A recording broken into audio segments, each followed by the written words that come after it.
Welcome to episode 6 of Ministry of Man.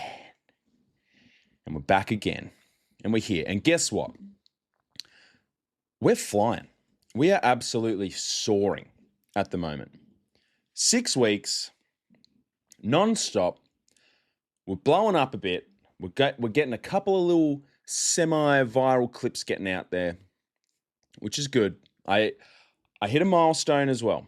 I blocked my first person, and it probably might be, I probably won't do that much, but I did block one person.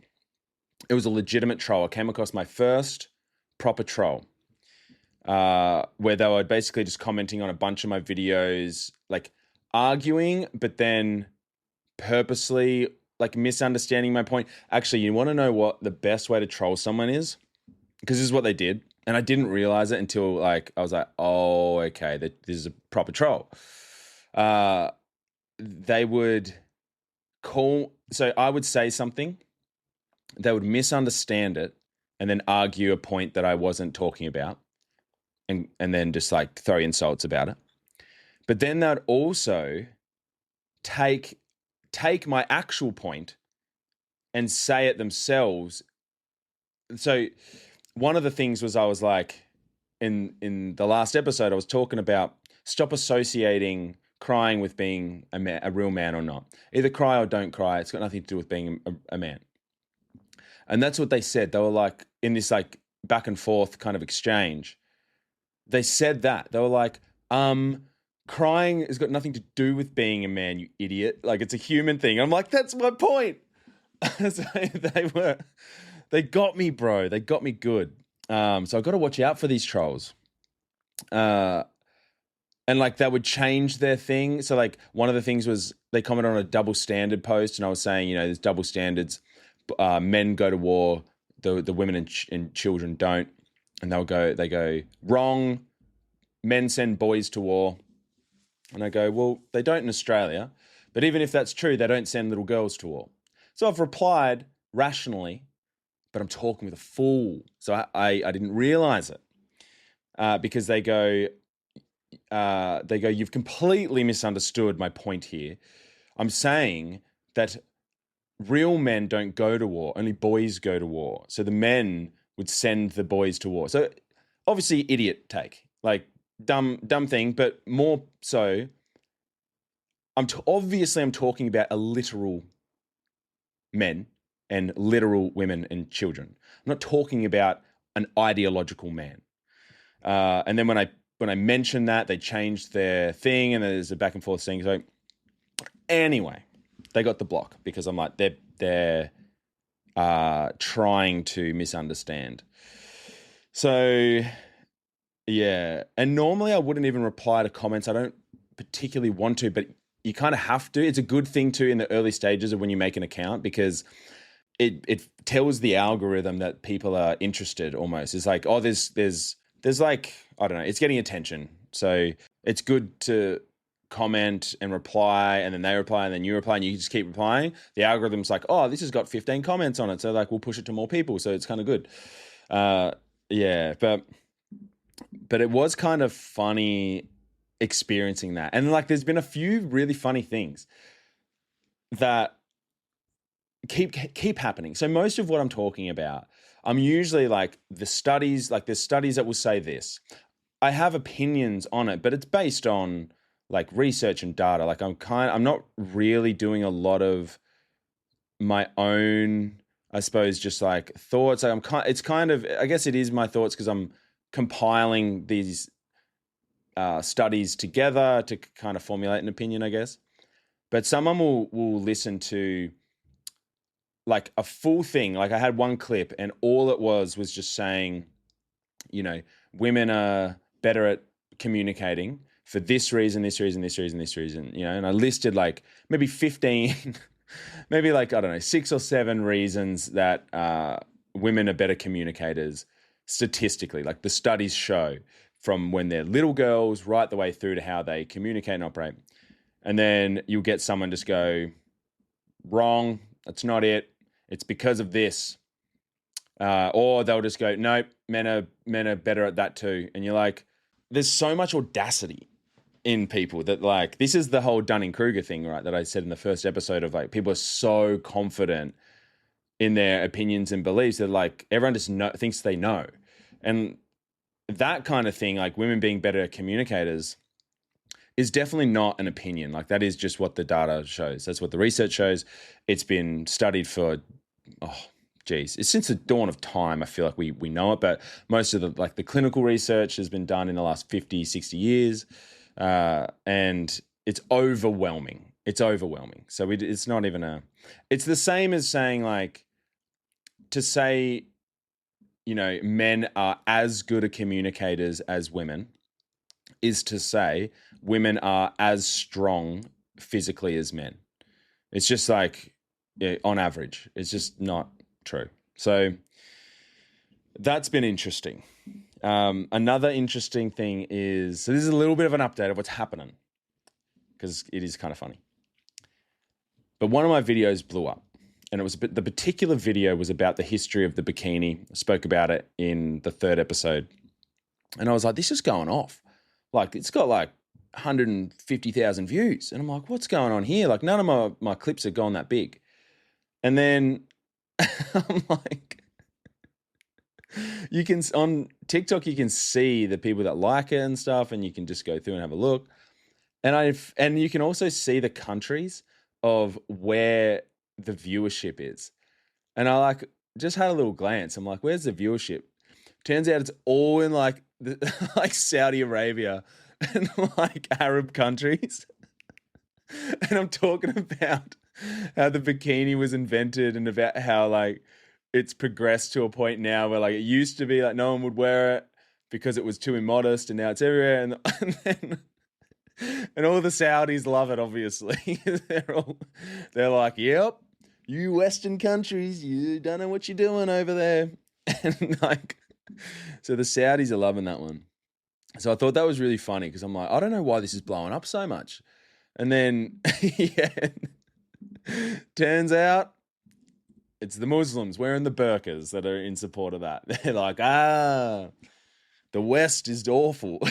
So, yeah, that made me laugh a lot when I found that. That was really funny. So that's been funny. One of the things that wasn't funny and that I did not expect at all is that I posted one thing. So the last episode I spoke about men's mental health and what works for men and what doesn't. And one of the clips I put out, I spoke about, a lot of these men that are taking their own lives were seeking help to begin with, and it didn't work. And it didn't get like a heap of views. Like it might have got, 7,000 or something, this particular one. But the comments, it got way more. The video that got like 150,000 and the one that got 7,000 are roughly on the same amount of comments. Like so many dudes are commenting, and it's primarily only men on that one, and all very similar, talking about, geez, man, like, yeah, like their wives leaving them and they can't see their kids, and they've tried to get help and they were told that, either they were just shut down or made to feel a particular way.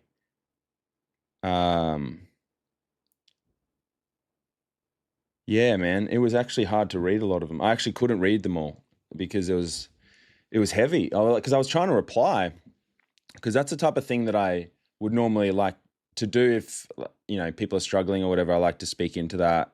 That's some of my background, I suppose, in church. I've run like men's groups and stuff, and so I like to do that. But these were well beyond anything, like some of the situations these guys were in, I haven't really come across, and that was tough to read.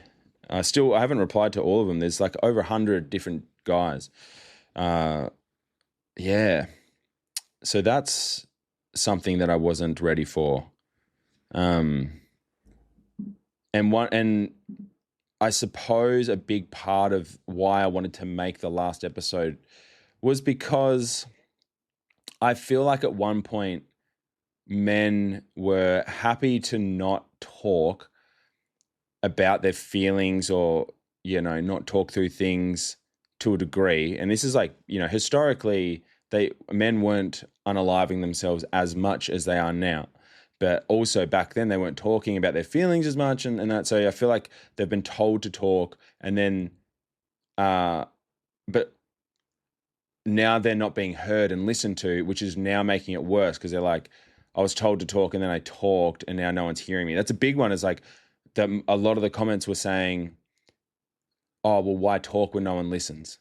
Or, I tried talking and then eventually I just stopped because no one cares anyway. And so I feel like they would have been in a better situation believing that talking was never should have been an option because they never thought they had to. Now they think they have to, and then they do it and they're not getting good results from it. So that's been a an interesting one to navigate, but I'm glad that there's some guys that are getting around it and like to clear up, I guess, because I might have gone a bit too hard in. Like, I don't think that crying is bad. Again, I don't think talking is bad. I don't like it to just be in the same realm of conversation as masculine. Like, I want to have the two things separate. Being a man, being masculine, whatever, and then being a human and crying, two different things. And typically men cry less than women, and that's okay. Because, I mean, at the moment, guys, like, men have been confused because they don't know anymore how to even be a man. Like, what is a healthy man? They don't know how to act anymore. There was a video that I saw. This is perfect proof, okay? I saw this video on Instagram and it was two guys sitting down and they were in an outdoor shower, like sitting down the shower. And the caption said, sometimes you just need to have an outdoor shower and debrief with your mate, right? And there's just two guys sitting on the ground in like this this pathetic little shower. It was not a good looking like stream of water coming out. It was like dribbling out this water, and these two dudes sitting like cross-legged, like touching. They're like facing each other, almost intertwined. And obviously all the comments are like just like calling it gay. In funny different ways, making jokes about it. And one of the girls, there's a girl that the comment got pinned, got a few thousand likes. It said, male loneliness epidemic is the result of women, in like quotations. That's what she's saying, that people are saying. Yet a video of two beautiful male friends comfortable with confiding in each other has the comments filled with other men calling them gay. Make that make sense. All right, I'm happy to make that make sense. Guys, they want mates to talk to, not to have showers with. It was like they wanted to hang out with their mates. And it's like, oh, as soon as the guy starts having a shower with his buddy, all of a sudden it's gay. And it's like, oh, geez. As soon as like me and the boys all like decide to give each other like oil massages, all of a sudden it's gay. Like, what? You said you wanted mates. What are you talking about? Obviously, that's gay as as the day is long. Like, what do you mean? Oh, geez, as soon as the boys start giving each other a little smooch, all of a sudden it's gay. It's like, make that make sense. Like, what? I can't just smooch my buddies? Well, okay. Like, what are we doing, man? What are we doing? It's like, look, if you want to have a shower with the boys, like I said in the last episode, you can do what you want, all right? But these are two guys claiming that they're straight, by the way. just having showers. Look, hey, it's fine. Wrestling's a sport. Jiu-jitsu's a sport. Guys will have a rumble together. Guys will get in close proximity. Oh man, yeah. But that made me laugh because like guys are like, yeah, we're healthy, we're like confident in our own skin, and we're confident in our own sexuality and whatever. And so they'll go and have a shower together. It's like you don't need to be doing all that. And and the funniest thing is they've set up a camera to do it too. They're filming it. I don't want to see that on my Instagram feed. Get your gay porn out of my Instagram feed, please. It's not what I'm on there for, right? But yeah, and it's funny because I feel like every time I make an episode, news.com.au has an article out in the week that I'm talking about it.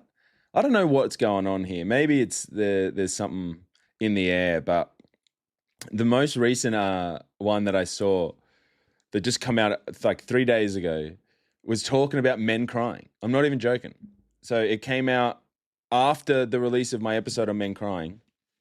And they put this, I mean, it is like November or whatever, so it's probably not that, it probably makes a lot of sense now that I think about it. But this made me laugh so much. So this girl opens the article saying, if you want to make a man uncomfortable, even in 2025, it's pretty simple. Ask him, when was the last time you cried? So she goes, I learnt this just the other week when I asked a few male friends of mine that question at the pub, and they all got really weird really fast. Yeah, because it is kind of a weird question just ask out of the blue. But righto. And she goes, one claimed not since primary school. The other mumbled something about when he was at least under 10. One mate said, like, I'll cry over death and stuff, but only if I know the dead person. And she goes, I'll let you unpack that in your own time because that's psychotic to do that. And she goes, their defensive and frankly strange responses really threw me because I thought they'd all be chill about crying. Yeah, we'll just chill about it. I'll just have little tearies all like every now and then. And she goes, I live in Sydney's inner city and hang out with men who have relatively progressive views and drink coffees made with oat milk. And they also make out with each other every other day. but I could tell that asking them when they last cried made them feel embarrassed and I dare say emasculated. Like just being asked that question isn't an emasculating question, by the way. Like to just say, when was the last time you cried? And they go, yeah, like maybe in primary school or when I was 10 or maybe if someone died. And it's like, it made them feel embarrassed and emasculated just being asked that question. Just by asking me that, you've already pulled me down from manhood. Okay, so don't even ask me that question.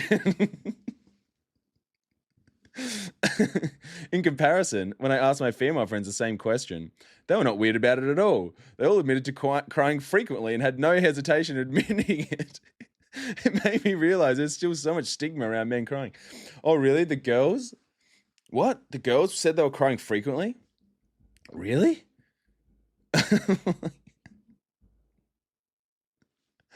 Dude, why are we here? Why is this on the news? Oh, it goes on. I'm not going to go through this whole article because I'm losing brain cells every time I go through these articles. But they tried to ask girls, like, if you think it's hot if a man cries, or they're like, do you like it if men cry? And some were like, yeah, it's good if boys cry. And like, one of them was like, they asked, do you think it's attractive when a man cries? And she goes, it depends on what it's about. And then she fired back, death. And she's like, oh, obviously that's fine. And she goes, phew. Oh, thank God, that's fine. It's like, it depends what it's about. Yeah, if he's crying because he got lost in the shops, like his phone went flat, yeah, it's probably not attractive if he's crying. But yeah, it's okay if someone had passed away. Like, yeah, I can't go through the whole article, but it's just more nonsense and just weird stuff that it's like, I don't know. But yeah,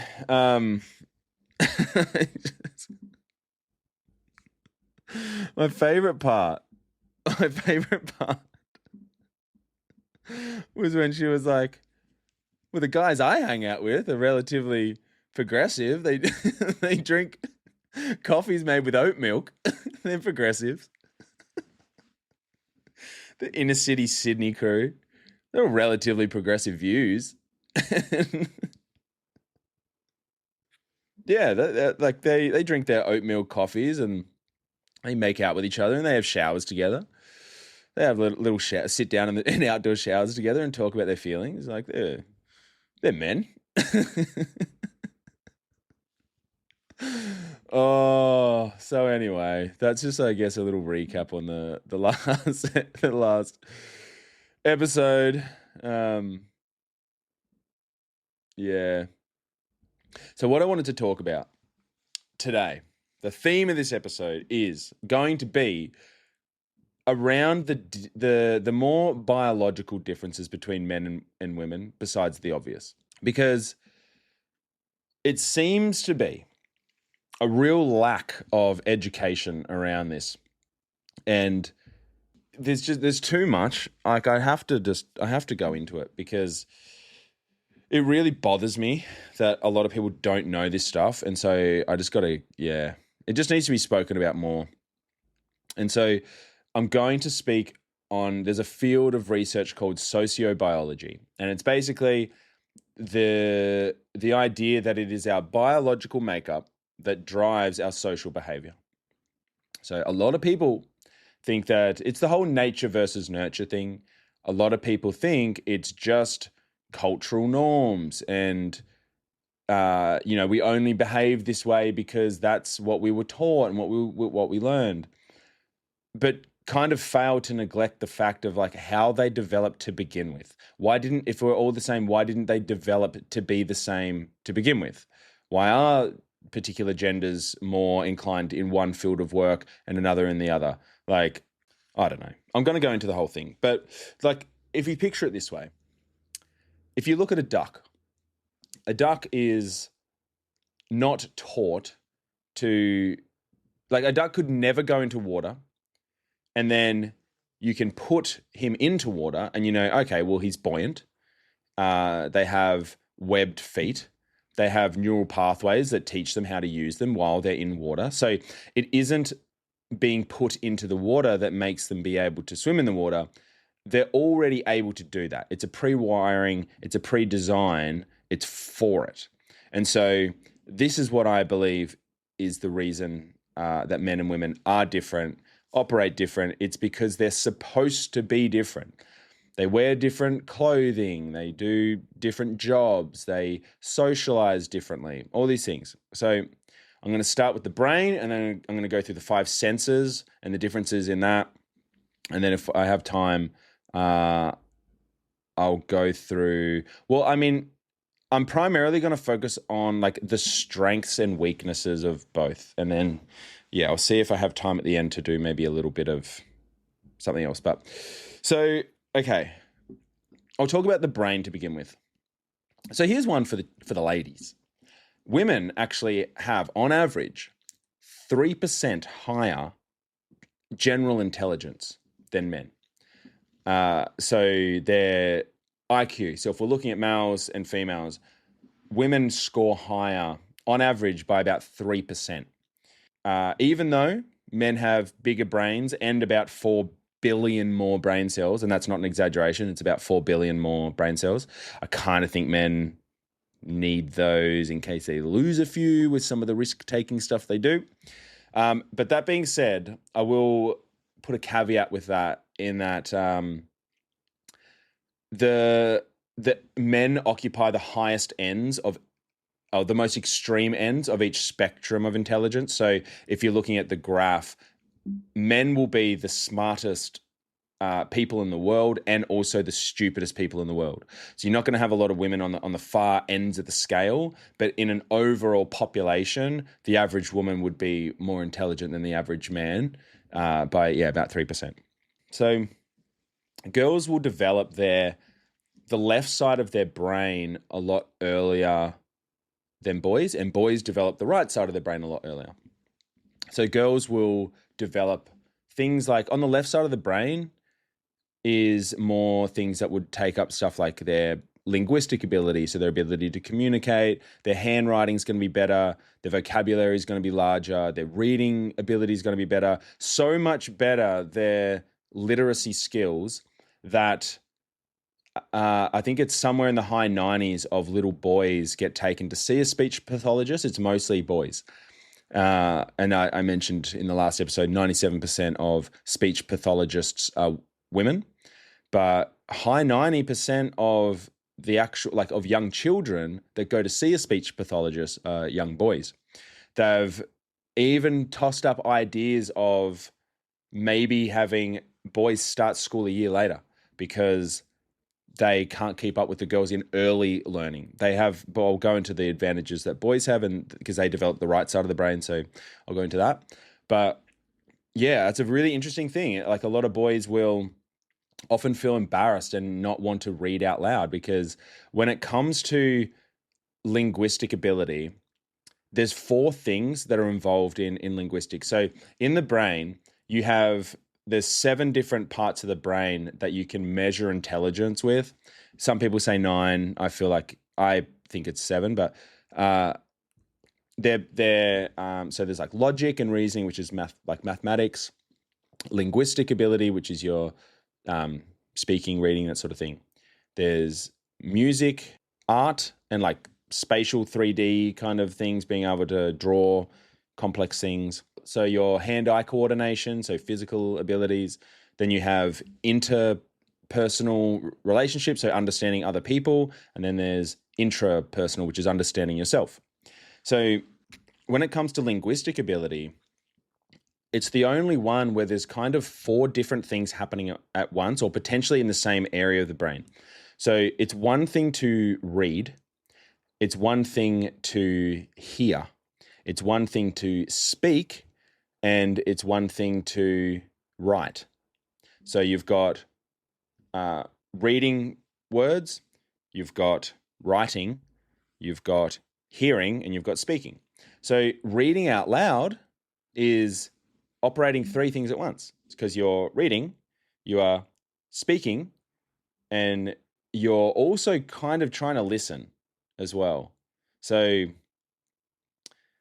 that's where it's 3 at once. So if someone's trying to read out loud to understand something, it's a lot more difficult. It's a lot easier to read in your head because you're not having to focus on the listening part of it and the comprehension and the actual speaking part of it. It's a lot better to just read silently if you want to learn anyway. Depending on the person. I mean, sure, other people are different, but so that's why women are so much better in the early stages, because the left side of their brain is developed earlier. The right side of the brain is more like spatial imagery. So they might even do your area of imagination. Little boys are probably more inclined to play imaginary games. They're really into puzzles. They're really into things and building and that kind of stuff. So women in the brain have about 30% more connection between the left hemisphere and the right hemisphere. So guys are more separate. So things that are on the right kind of stay on the right. Things that are on the left hemisphere kind of stay on the left. Women's brains are more interconnected, and the hormone of estrogen actually promotes more nerve cells to grow, which to grow more connections. So they're kind of always trying to connect things together. It's kind of a reason as to why girls can speak. I'll go into this a little bit later as well, but they can do multiple things at once. Like girls can kind of multitask a lot better than guys. They can kind of speak and listen at the same time sometimes as well, or like be speaking to someone and be like eavesdropping in someone else's conversation. It's kind of crazy. But men like compartmentalize everything. So men are like, it's this box. So there's an analogy of like when guys are talking about something, they're like, okay, their brain is wired in like little boxes. Everything's in little compartments. So if we're talking about a topic, they go, okay, I'll open that box up. This is all the stuff I know about that topic. And then if it goes to something else, they go, okay, I'll close that box. Now let me open this box and take out everything I know about that topic. But girls is just like, imagine a room and it's just full of all these interconnecting wires, and all the wires are going into all these other boxes, and they're all kind of everywhere, and they can kind of jump between idea to idea, almost like instantly, simultaneously. It just kind of goes like that. Because of that, women, there's far more ambidextrous women that are both like left and right handed, and far more women that don't know their left from their right, because everything's just so interconnected between the hemispheres of the brain in comparison to the man's. So that's kind of some interesting fun facts about the brain.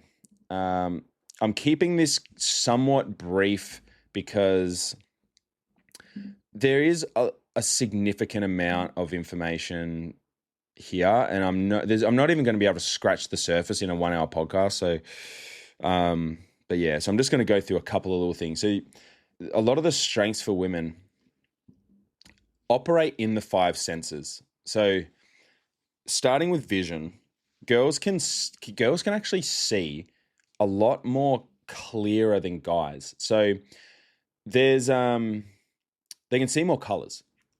There's these rods in the eye. Girls have a few million more of these perception rods. So they can see more colors and they can see them more vividly. If guys go to explain color, they just say like red or blue or green. A girl will be like, oh yeah, that was aqua, or that was teal, or that was canary yellow. And you're like, okay.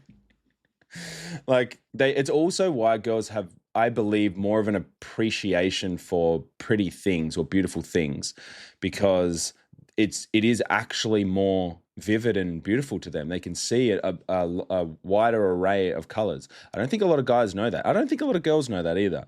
That women can actually see more colors than guys, or at least more distinct colors. And they've done testing on color matching and stuff. This is not, again, like just something like, this is what the studies reveal. Women also have a far better peripheral vision than men. So women's scope of vision is like 180 degrees, and it's way clearer. It varies from person to person. But in comparison to a man, like, women would be shocked how bad men's peripheral vision is compared to theirs, and men would be stunned as to how much better women's are than men. This is why men get the accusations of ogling and checking out women more, because men apparently are designed to be long-sighted. So men can see further than women and clearer at further distances, but women can see clearer in side view. It has some historic benefit of men being hunters and being able to pinpoint animals and be able to, keep a lookout for things off in the distance. Women are more nest protectors, so getting a wide range of view is they're like protecting the nest from more immediate threat, and also being gatherer, being able to see things. You often hear, the thing of the man goes to the fridge. Where's the sauce? I can't find the sauce. She goes, it's right in front of you. He's like, I can't find it. She's right in front. She goes and just grabs it and pulls it out of magic air. But the clarity of position of being able to see something for women is a lot better. But men have better vision for long-sightedness, and for even during driving, they recommend that women are probably better to drive in the day, but men are better to drive at night. But yeah, I know that there's been some studies that they've looked at. Well, not even studies. This is just like the data they've collected from children getting into car accidents crossing the road or having any kind of incident. Young boys are twice as likely to have an incident crossing the road because their peripheral vision isn't as good. They're also more like, men are more likely to take risks, so that could have something to do with it as well. But I thought that was very interesting. Women also have more whites in the eyes. So in talking about the eye and vision, women have far more white in their eyes, which gives them the ability to communicate better because they're more expressive. So if you're like looking at something, like you know exactly where someone's looking. Animals don't really have this. Animals won't have white in their eyes because it doesn't serve a function for any animals. They don't really need to know directional. Like, I mean, we can do gestures of facial expression just with the eyes. Like you can be shocked, you can be like, kind of sus, you can be, I don't know, like cheeky. There's a lot of different ones. But yeah, so more like directional with the eyes for women. Even like vision in terms of women being able to identify certain nonverbal cues. Like men are just really terrible at picking up kind of suggestive hints, but women understand body language and nonverbal cues a lot more than men. This is obviously vision, but it's more than that. This is like intuition as well. But like, yeah, women will see everything. They don't miss a thing. Apparently women look at men just as much as men look at women, but because men are so directional in sight, men just get caught more. And also, they don't realize just how good women's peripheral vision is, and so they don't expect that they would be able to see them. But they know. They always know. And the guys be thinking they're slick, and they be getting caught out. So my brothers, you should know this. You should definitely know this. So women are also insanely better at identifying babies, what a baby might need, or their own baby, when no sound is available. So just looking at the look of the baby crying but not being able to hear anything, they're able to identify a significant amount of accuracy exactly what it is that the baby needs. Does the baby need to be burped? Does the baby need food? Is the baby tired? Like all these things, the mother can, with almost like pinpoint accuracy, say, okay, that's what they need. The dad's got it less than 10% of the time. And they reckon that even in the testings, the 10% they did get was mostly just guessing. Like there's just, there's a certain amount that they're going to get right, just taking a potluck guess. The grandmas actually did better than the dads. The grandmas were around 50 to 70% accuracy. The grandpas, they could barely even recognize which baby was their own grandchild. It's like, it just goes to show. They're like, I think that's they need this. They're like, that's not your kid. That's not your grandchild. So, yeah. And there's reasons as to why that is as well. Like obviously the mothers, like babies need the mother. Like the mothers breastfeed. The men have very little to offer in the infant stage of a baby's life, or of a child's life, and that their function and purpose starts to come more into it in later years. So, yeah. So now we move on to hearing. So hearing, this one was really cool. So they've done studies to show what men and women or parents would wake up from. Not even just parents, but just men and women. So the women were far more likely to wake up from a baby crying than men, but men were far more likely to wake up from rustling outside the house. So obviously the woman's maternal instincts kicking in for the brood, the offspring, and the men being defenders and protectors of the family, of the house, of the property. They're hearing like sticks crack outside, which I think is a very interesting thing. It's just sound. You wouldn't think that like we're unconscious at the time, we're asleep. So something's obviously working in the brain that is telling the body, you need to wake up now because of this reason. This kind of thing is so much deeper than cultural like learning and cultural norms. This is not cultural norms. This is biological. This is inbuilt. We're different. Women can be in conversation and monitor, like I said before, monitor a completely different conversation. Women are able to talk and listen at the same time. Maybe not perfectly. I don't actually know the degree to how good it is, but I know that men can not. If a man answers the phone, he has to leave the room or has to tell everyone to stop talking because he can't listen. He can't listen. I notice that when I go to events and the music's too loud, I can't talk to anyone. Like I literally was at a Christmas party the other day and I was like, this is weird. Like why? I noticed that I wasn't being very social And I wanted to be, I was like looking forward to this event. And I'm like, yeah, I'm going to chat to a bunch of people. And I noticed that I'm in conversation and I'm like, I cannot talk to anyone because I'm standing next to these speakers that are blasting off my eardrums. I can't talk. I couldn't. I could talk in quieter areas. I walk around here and I could chat like, in the car park area. When it's loud, I can't say anything. I can't even think. But yeah, women will hear even the slightest emotional changes in the voice as well. This is why you might hear women say something like, it's not what you said, it's how you said it.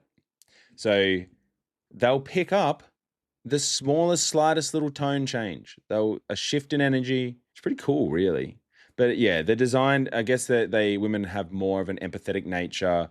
They can tell signs that something's wrong. And yeah, guys aren't very good at hiding those things either. So women will know. Like women will know if something's up. They'll say. And guys need to be aware of that as well, of just how good women are at picking up little tiny shifts in tone and shifts in emotion. You're not going to get away with it. So on average, women can sing 8 times. For every one man that can sing in tune, there's 8 women that can sing in tune. They're able to understand pitches, harmonies. I don't know if that's more of a physical ability, but that's significant. Like you can't say anything about that being a social thing. I don't even know why that is, that women can sing so many more women are good at singing than men. They can sing in tune 8 times more. So that's drastic. In regards to speaking, this is like a more of a behavioral thing that women will, like the difference between men and women is that men use really direct speech. They'll say, do you want to do this? And then if they say no, they're like, okay. If they say yes, okay, we'll do this. Or they'll say, I want to do this. Women will use a different approach. They're a bit more indirect, and it's more of a safeguard. The women might say, if she wants ice cream, she'll go, do you feel like any ice cream? And then what they really mean by that is, I want ice cream. And but they go, do you feel like having ice cream? And so you would then, if you're smart and you know how women work, you would realize, okay, she's saying she wants ice cream. Yes, I want ice cream. And then you would go get ice cream together. But a lot of men will go, no, I don't want ice cream. And then the girl will get upset because what she really meant was, I want ice cream and I want you to have some with me. But yeah, like women will probably be more inclined to use words like a bit, like use little phrases like, oh, it's kind of like this, or it's a bit like this, because it softens the approach rather than just saying it is this way. Like men might be more inclined to use words like absolutely not, no way. Like just be fully, like maybe use a bit more intense speech of like, not even close. Like that kind of speech. They don't soften the blow. They exaggerate. And women, the way that women talk, women use talking in a reward kind of system as well. So women will talk a lot more to people they really like, and it doesn't really matter what the talking is. It's the fact that talking is happening, and they will take that away if they don't, if they're upset with you. So the silent treatment is a key thing that a lot of women will use against their partners or friends or something. They will give them the cold shoulder or something. They won't talk, and that's like they're then like, I'm not going to reward you with my talking. Like talking is a gift. That's a reward for the people that I like. If you've done something wrong, then you don't get spoken to. I'll take that away from you. I think one of the biggest differences, though, in regards to how men and women approach talking. So similar to what I was saying in the last episode about talking about a problem, because the design of the women's brains being so interconnected, a woman talking about a problem, they don't want a solution yet, or maybe at all, because they don't 100% know if it's a problem yet. So talking about it is almost like processing all the information. So they'll go, this thing happened, and they'll spell it, they'll say it all out loud, and then it's out. It's out there. They've got it in the ether. And then once it's out, they can decide this is a problem and it needs to be fixed. Or they might go, this isn't actually a problem. Now that I've said it out, I actually feel a lot better. And that's why I don't need a solution, because I don't think this is really a problem. But a guy won't talk about it unless he's already decided that it's a problem.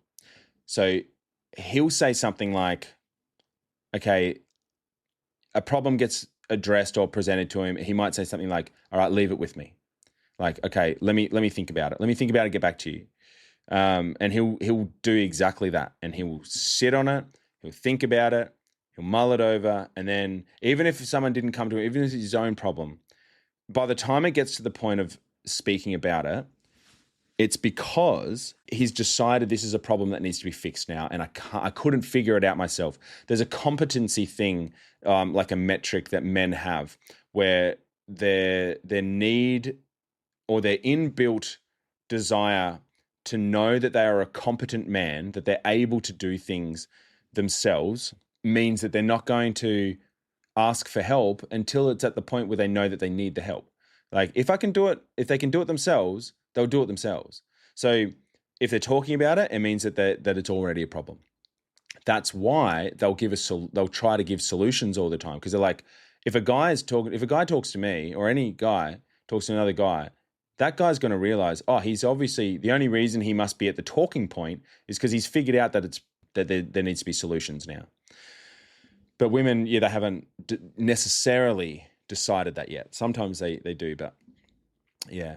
So facial expressions, women have far more communication with facial expression. The widening of the eyes, the shock face, the dropping the jaw, the movements of their eyelids, their cheeks. They'll use their whole face to be very expressive. And men, sometimes you can't even tell if they're happy or sad.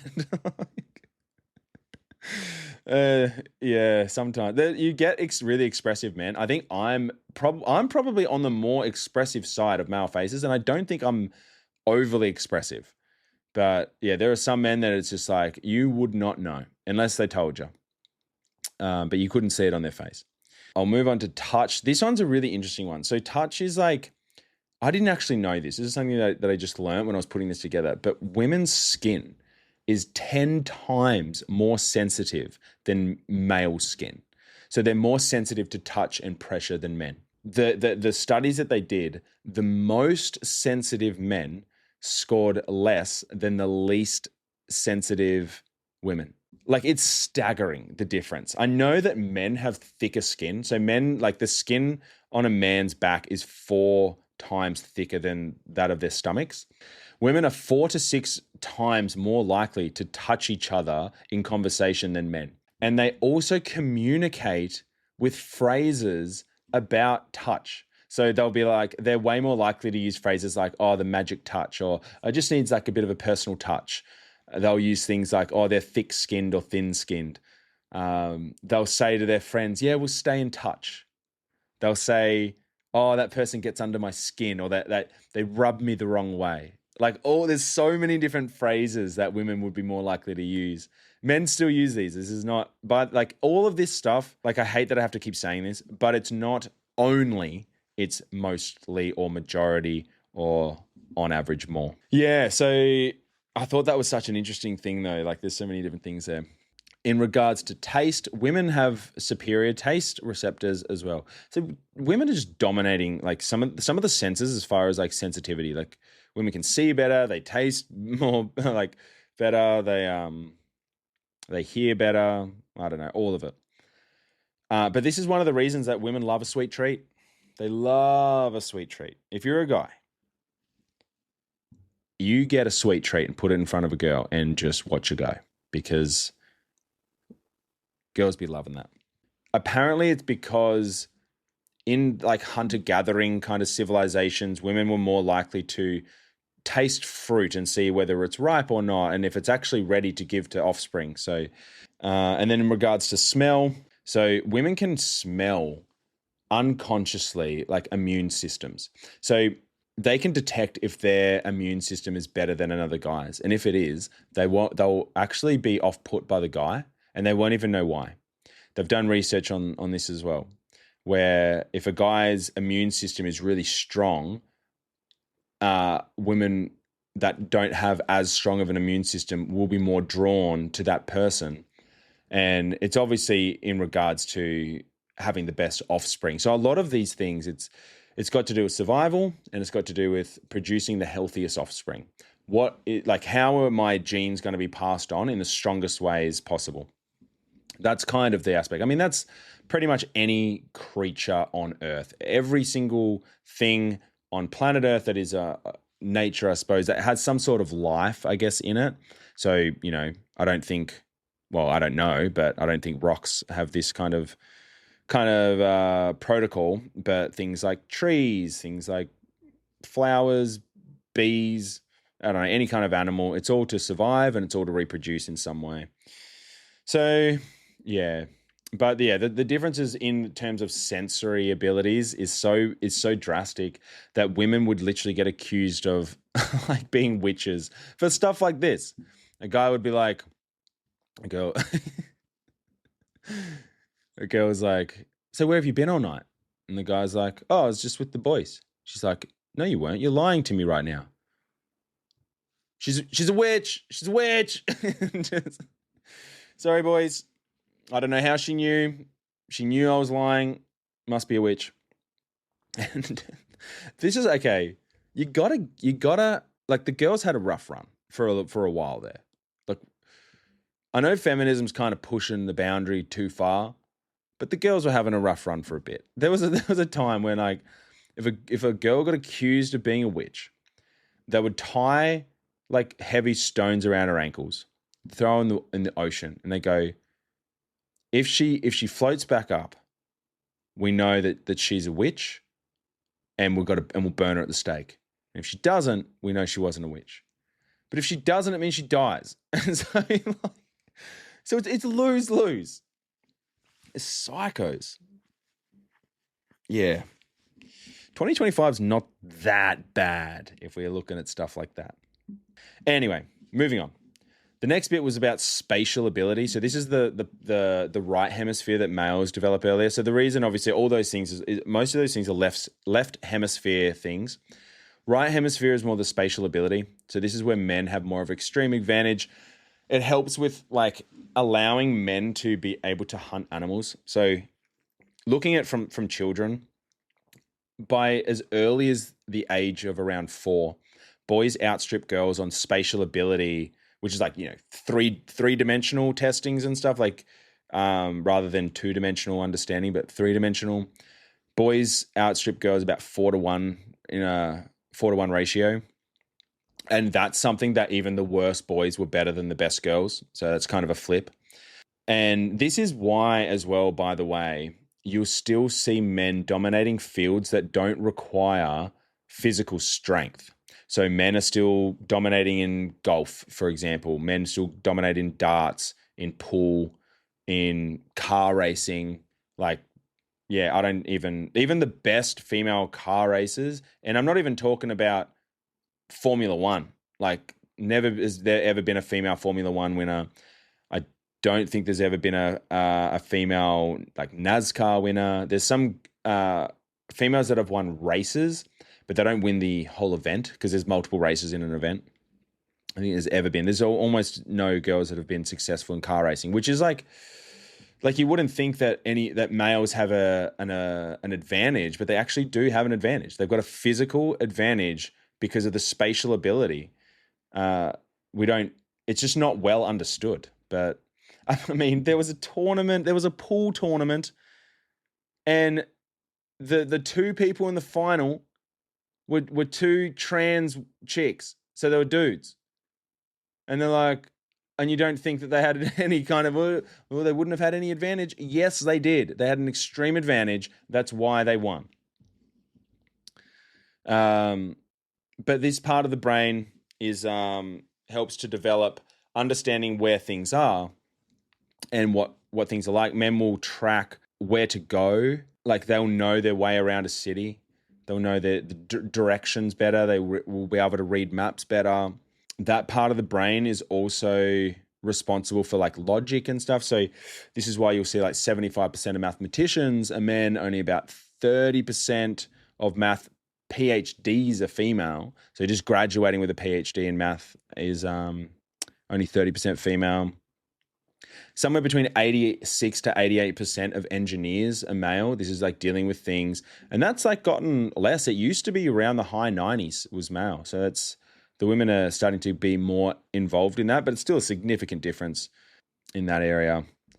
Boys are more capable of seeing if something is going to fit in something else. So like furniture, for example, moving furniture through a door, parking. Like parking's a big one. Like girls hate to parallel park. And there was a study done on like the accuracy of male and female parking at a driving school. So 82% of men were able to effectively parallel park a car. And out of that 82%, 71% of those, so roughly say out of 100 people, 82 of them could successfully parallel park. And then out of that 82, 71%, which would be like 52 or 50 something guys were able to do it on the first try. When it came to the women in the driving school, the amount that were able to successfully do it at all was only 22%. So out of 100 people, let's say 22 were able to do it. And out of that 22%, only 23% were able to do it on the first try. So that's literally like 4 or 5 people were able to do it, 4 or 5 girls were able to do it on the first try. Boys are much more interested in things. Girls are much more interested in people. So because of this, because of boys' spatial awareness, because of girls' communication abilities, the reason why most guys are into things like being an engineer, being architects, these sorts of things, is because of their ability to do it. They develop in that area quicker, so they're better at it, so they enjoy it more. Women are more likely to be, let's say, nurses, because nurses are more people-facing. That's why they're occupational therapists, OTs, and the difference is actually, pretty staggering. Well, I mean, if we look at it, I think when I looked at the full scale of some of these things, 97% of speech pathologists female, about 90% of occupational therapists are female, about 90% of hairdressers are female, 90% of psychologists are female. So notice that these are all communication, people-facing industries.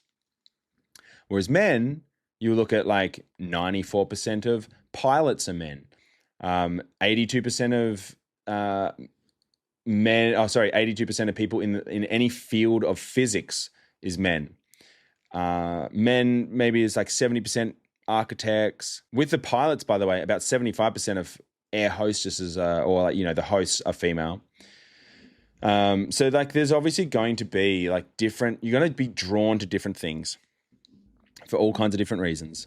But it's mainly that like people like to do what they're good at doing. And by the way, they've studied this from babies being a few weeks old, like weeks old. Little baby girls can hold eye contact far longer, like 3 to 4 times longer than little baby boys. But little baby boys will have their attention held by those like spinning mobiles, whatever they're called. They have the little planes or little shapes and stuff on them. They'll look at those more. They'll look at the things more.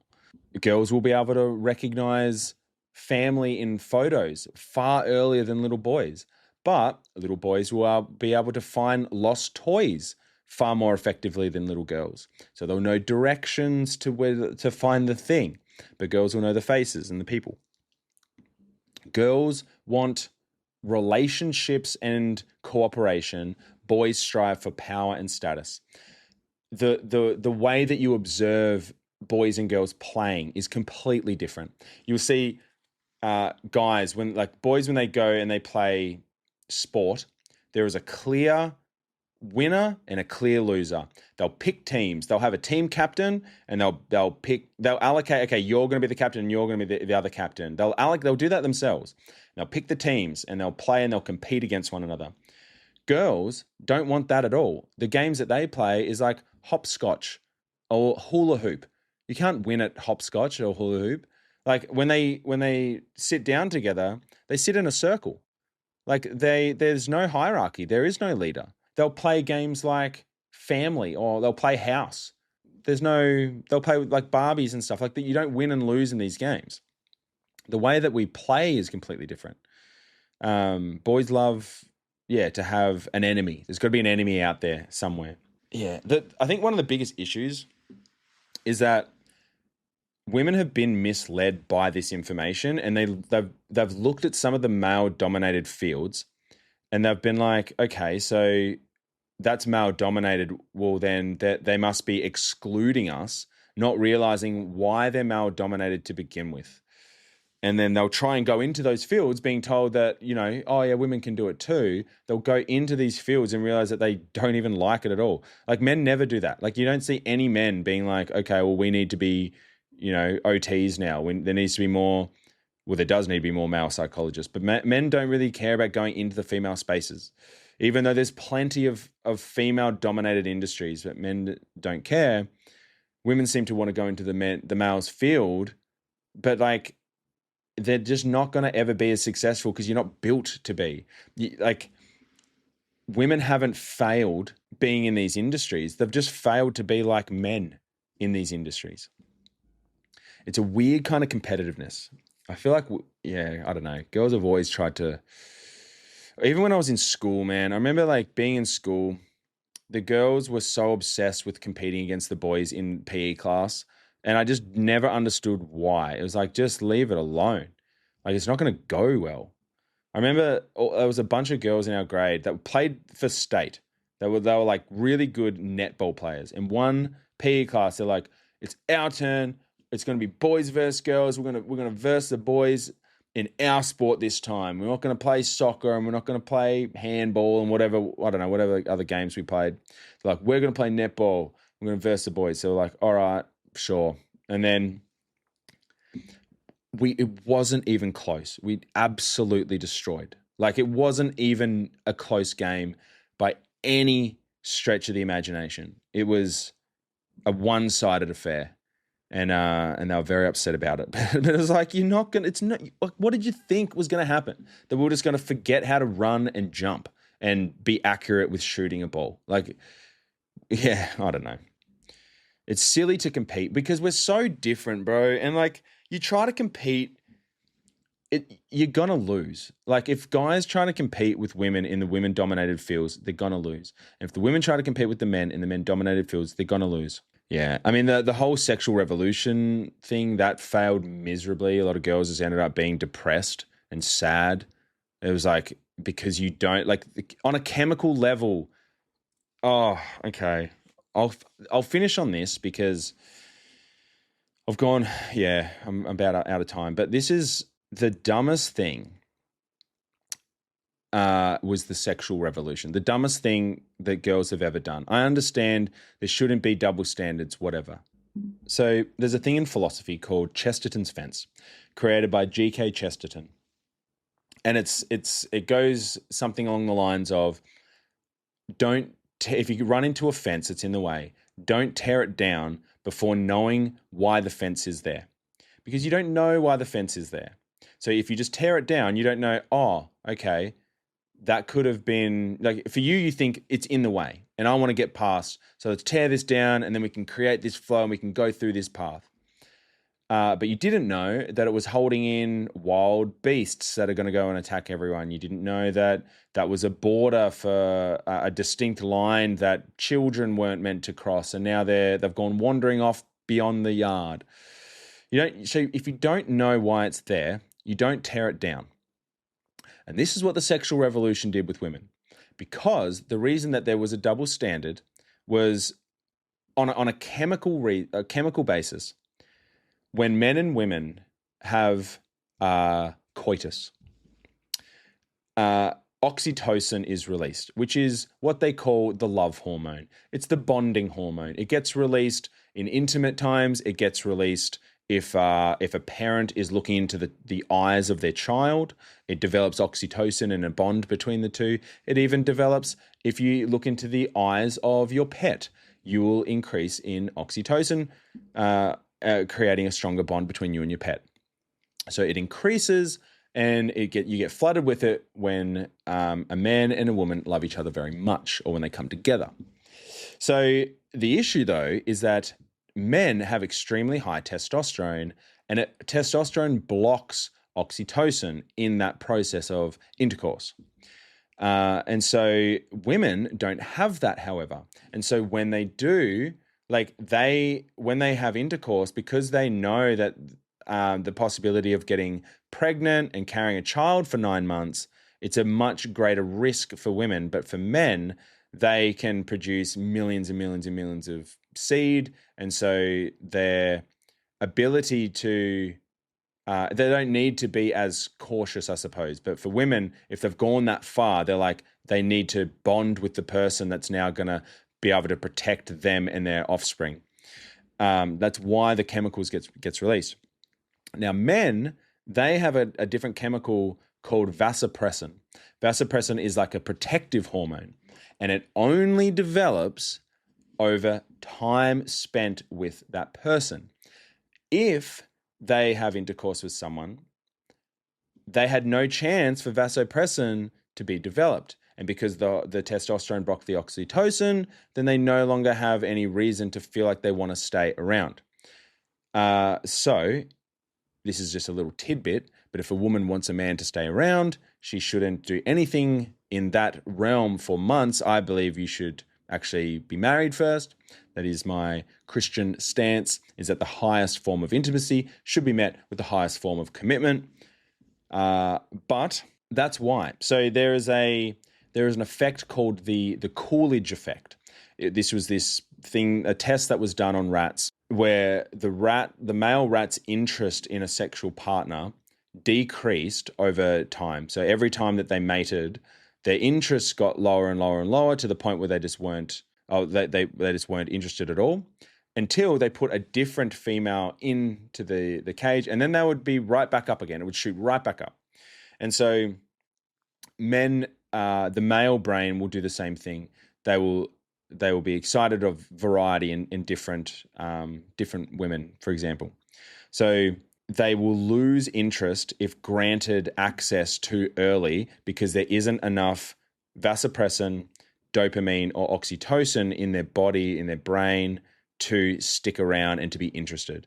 And so there's this whole thing, that's why a man is able to, let's say, sleep with a woman and then not have feelings, because they've got to the climax point without any of these chemicals, the protective hormone being released in the brain. But women releases the oxytocin straight away, so they form connections straight away, they form bonding straight away, and so we're different on a chemical level. It's not going to be the same. It's not going to serve women well emotionally, mentally, physically to just try to act like promiscuous men. You're not built the same way. It's not going to work. Yeah. So anyway, that's just a little bit of a chemistry lesson. I mean, obviously, yeah, there's a lot more to say about that, but I will wrap it up and end it there. So thanks again for listening, and yeah, like, subscribe, smash that share button, obliterate that comments section, and let me know what you think. But yeah, so we'll see you next time, I guess. Oh yeah, and by the way, I'll just say this, because everything I just said, everything in this whole podcast is trash. It's garbage. It means nothing. Okay? Compared to these 3 things. All right? Christ is king. Jesus loves you, and he's coming back soon. So do with that what you will.